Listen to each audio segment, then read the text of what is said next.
Hello and welcome to today's episode on how to be a great GM. Today we're looking at NPC Dialogue and how to do it, really. A lot of people I have heard of will actually write down important speeches that their NPCs need to make and get flummoxed when the characters start talking to random NPCs and asking them random questions. How do you come up with great dialogue that doesn't feel like you're making it up as you go along? Well, as I've said in many videos before, imagination, the key to how to do it on the fly, comes from 4 integral parts. One of those is research. Personal experience is another one. Of course, random association is a third, and then the final very small component is actual inspiration, that magic spark that brings all 3 of those other things together. And it is our imagination that you will see will help us create NPC dialogue like you cannot believe. How do we start? Well, we start at the very beginning, as Maria von Trapp said. We start with the NPC requiring a goal. Now, a goal is not nearly as major as they want to take over the universe, or maybe it is. It could simply be as easy as, well, I want to go from my house to that person's house because they've got coffee going and I've run out of milk. That's a very valid goal, and if you use all of your powers of imagination, can become part of a 4-hour dialogue that the NPC will happily engage with the characters on about the importance of good neighborliness, coffee, the way that the door never opens properly and always sticks, and how that person who owns that little property really should get it fixed, but since her husband died, well, she's kind of been letting the place go, which is not surprising considering who she's been hanging out with. After all, those kind of people certainly don't seem to be the right type, and they definitely don't have any carpentry skills. That whole line of dialogue came out of the character having a goal to go and get coffee, and of course then us assigning why would the character have difficulty getting that coffee? Well, because the door squeaks, and maybe because they don't want to hang out with the person who lives in the house, or maybe it's the person that has visitors, and the visitors are the thing that this particular character doesn't like. So we look at the goal of a character, and every character will have a goal, and some of it might be very mundane, some of it might be extraordinary, but ultimately the PCs are a stranger, and when a stranger meets you, you often have a goal, and usually that goal is to get away from the strange people who've just walked up to you as far and as safely as possible. And that's a perfectly valid goal too. So once you've established a goal for your character, you can then look into now making the dialogue fit better. So the dialogue is going to be motivated by your own experience. What would you say if someone asked you, what are you doing? The first reaction I might say is, well, who the hell are you? And why should I talk to you anyway? If they come up and they're nice and friendly and approachable, well, my goal could range from wanting to try and sleep with one of them, perhaps, to perhaps trying to get some money out of them, but we're jumping ahead. Let's pull it back a bit. So we want our dialogue to be original. We want our dialogue to feel as if each character has been molded and crafted in your world to be the ultimate expression of that particular character, even though they're an NPC that the characters have randomly interacted with. We look at the backstory or the education of that character. Is it some kind of lowly peasant? Or is it a highborn? Is it a starship captain? Or is it simply a techie who runs the oxygen tanks in Outer Hangar Bay 4B? Why is this important? Well, it's important because it allows us to mold our dialogue based on our experience of people with that education level, based on our research, having watched movies and read books on how those kind of people speak, and we can then either tone it down or we can ratchet it up. Now, if you are not a very loquacious individual and your diction is somewhat lacking, well, you might find it difficult to play a very erudite character who's got a lot of high-born, highfalutin, educated reading, which allows him to understand all them big words, isn't it?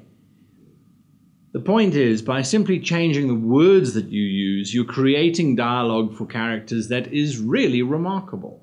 If they come across a king who goes, "You will all bow before me. I am His High Grandness, the King, and I'd like you all to get on your knees and do the little bowy thing." That's a very different type of dialogue to a king who says, "I am your sovereign lord and monarch. I expect you to bow when in my august presence." It's exactly the same piece of information, bow in front of this high knob, but it's delivered in a very different way. So that depends on the education of the character. And you don't have to create reams and reams and reams of history. Oh, he was educated from the age of 5 by his mother, and then he moved to the city and he was educated. No. Just pick a level, low, middle, high, and run with that, because this is a random encounter with an NPC after all, isn't it? Then you need to look at their origin. What are they? Where do they come from? Are they Elvish? Are they Dwarvish? Are they Klingon? Are they Mbari? Zombie, perhaps? Are they a thief? Because thieves might talk in a different way. Are they Druidic? Is there history that they spend lots of time with plants and trees and wildlife? In which case they might be more visually descriptive than linguistically adaptive. How's that for some high-jumping high words? The point I'm trying to make is that if you can create a character based on the species, for example, perhaps dwarves in your world don't acknowledge the existence of females. So then there are no female adjectives or pronouns. There's nothing feminine about the dialogue whatsoever. Perhaps that's how to do dwarvish dialogue. Perhaps it is a Vulcan, in which case you must attempt to remove all emotion from your voice, because emotion is illogical and should impart no additional meaning other than the words used. Any kind of emotional indicative within the sentence structure may be lost on other species and would therefore be illogical. However you choose to do it. Once you've decided on the language and the origin of your character and whether they are someone who's experienced with thievery, or who's a druid, or who's a wizard, or who's a scientist, once you've built that sort of image in your head, you can then go on to the NPC's disposition. Now, the disposition is basically, are they friendly towards the PCs? Are they indifferent towards the PCs? Or are they against the PCs? Most of the time, your NPCs should be indifferent. If they're friendly towards the PCs should be suspicious, unless they've done something to warrant such friendliness.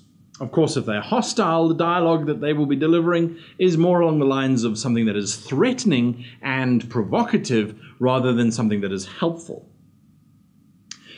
Once you've got that, you then add into the mix the personality of the NPC. Because although I might be indifferent to you, if I'm a bubbly person and I don't know who you are, and I'm not entirely sure that I'm going to help you, but wow, isn't it a wonderful day? I really am enjoying today. Now, you said you wanted something. I don't have a lot of time, so let me know what it is and come and find me. I'll be over there at my friend's place having coffee. Unless, of course, they've invited around those gosh dag-nabbit Duigal people. Or perhaps they're depressed and morose, in which case they may not be as exuberant as our happy person. Maybe they're angry, but they're not necessarily angry at the NPCs. They're angry at the tax collectors, because they always arrive and they always take out tax. Now, what did you want? Or perhaps they're defensive. I don't know what you're talking about. I didn't do it.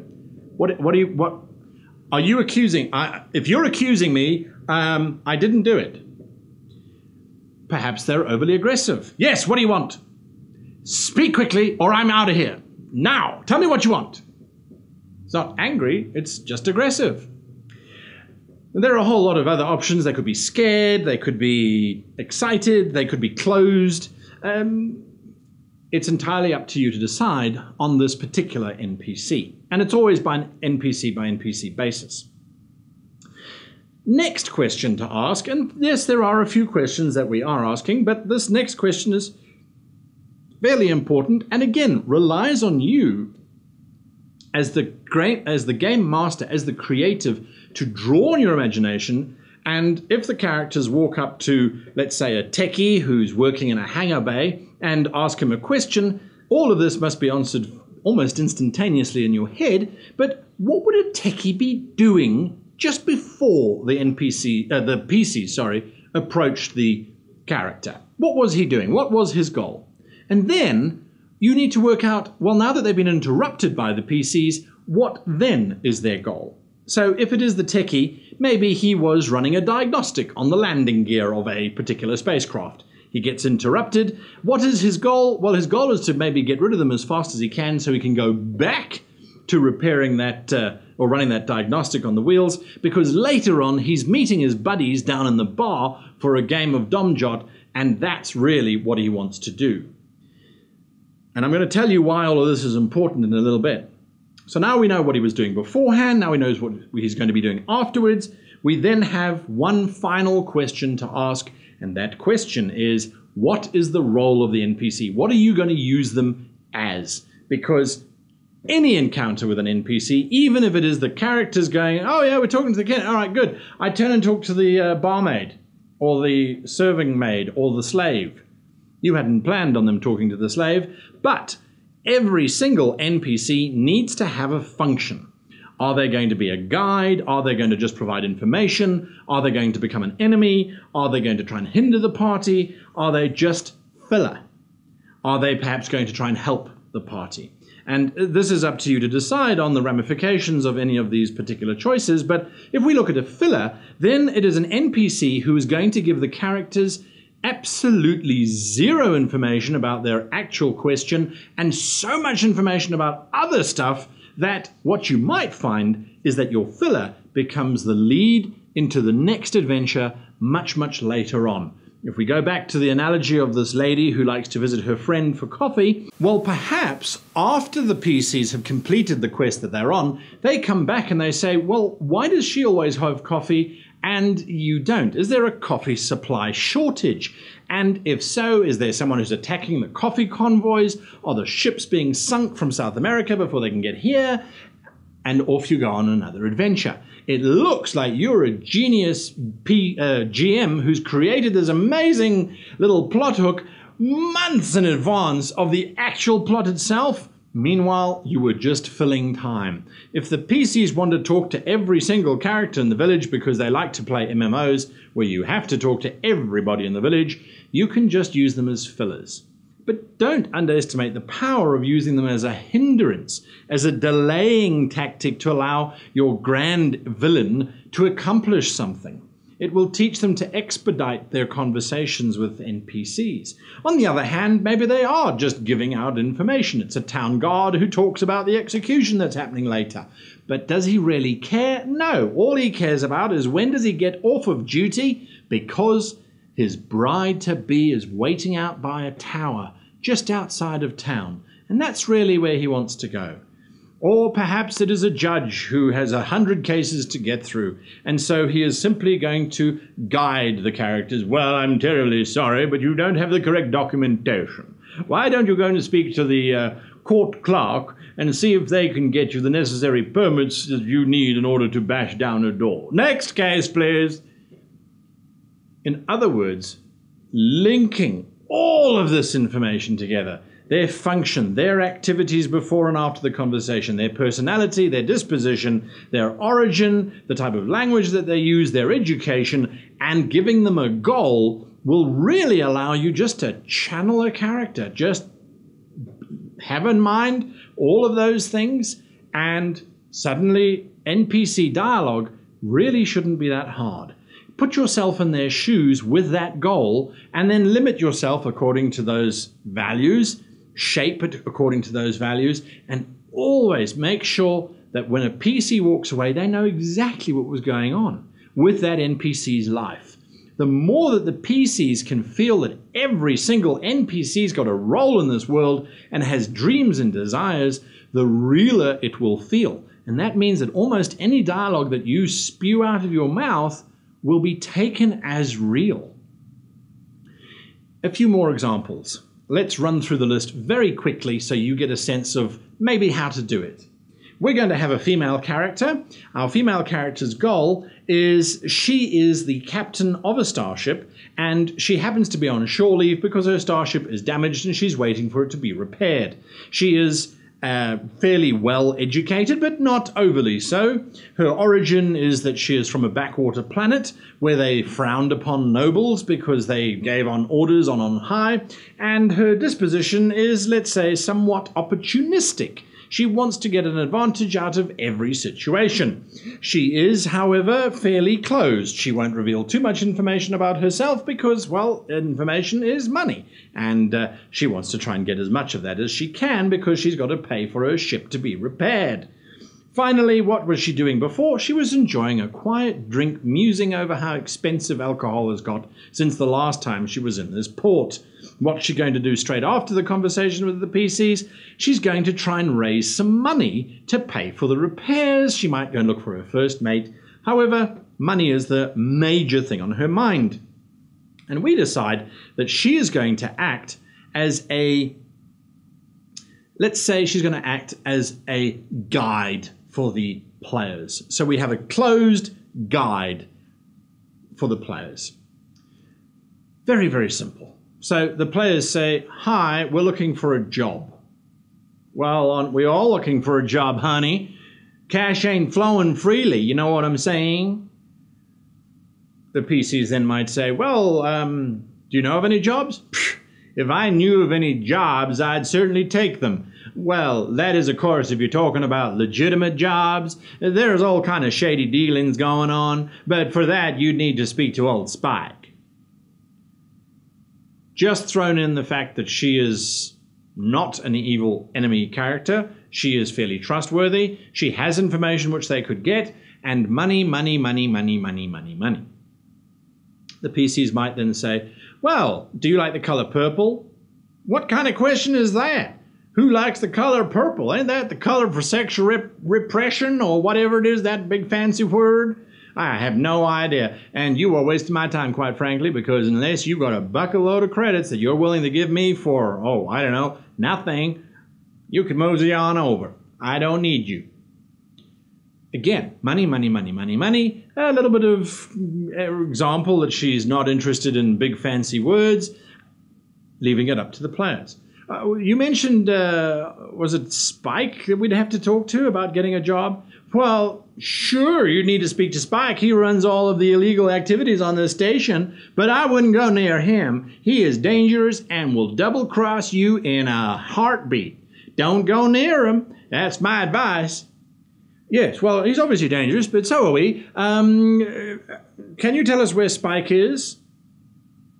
"Well, everybody knows where Spike is, but no one's going to tell you how to get to Spike, that's for certain. That information is valuable, classified information. You're not going to get that easily. I do know it, though." "Give me money. I'll give you the information." If she wasn't interested in money, perhaps she was interested in prestige. Instead of giving that last little speech, she could say, "Well, you reckon you're fairly good fighters? You know how to sling a gun, you know how to fight with a knife?" PCs might answer to the affirmative. "In which case, then, I might just take you to Spike if we make a little deal. How about I represent you? I'll take you through there and show you around, get you into the arena fights.